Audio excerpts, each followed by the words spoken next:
Hey Gary, hey Gary, how important is this person in this seat right now? The most important person in Washington football, Washington Commanders, Washington Redskins history. His impact that he's had, not just on Washington, D.C., but in the world is just unbelievable.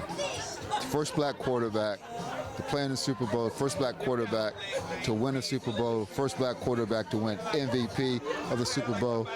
And more important than all that, the first black quarterback to throw me a touchdown pass that was a go-ahead pass in the Super Bowl. That actually, I got paid on as well because it was a little incentive for me having this go-ahead touchdown in any game. And this man right here is a rock star, the most humble person you will ever meet, period. So Donna, if you don't take good care of this young man, they may get me for murder. I'm leaving. Hey, Doug is in good hands, but Doug, did you hear him about that last part? Was the one that threw him the touchdown pass?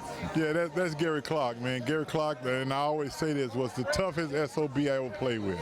And not only that, though, man, you're talking about a good person. You know, since we've been out the league, he's the greatest person I know. What he does for his teammates, I always want to be around, man. But it's good to be able to come to something like this and just be around Gary Clark, man. When you think about your career over the course of it, and you step back and reflect on it, what comes to mind about your career and what you've done? And Gary talked about the impact that you've got off the field also. Well, you know what? You know, playing in Tampa for 5 years, playing the USFL for 2, and coming here to Washington, D.C., you know, I found out that when you talk about fans and the team, there was no better team of fans in the country. And when I got an opportunity to play, I felt that. You know, I felt the love, I felt the community, the camaraderie of teammates. It was just that feeling that, you know, they wanted me to play. And I think that's the good feeling. It ain't something you go out and broadcast, but it was something that you can feel within the locker room. And I felt that. And Jeff Bossett would be the first one to tell you that the offensive line wanted Doug Williams. And I'm glad that if they want me, I sure wanted them because they was the best offensive line in football. What do you want to be remembered for, you know, as far as playing or just in general? When people say Doug Williams' name, what do you want them to remember most about you?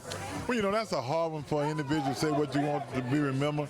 I'm sure no matter what happens, when I'm no longer here, somebody in this country gonna always say that's Doug Williams, the first black quarterback to play in the Super Bowl. That's not what I want to be remembered for.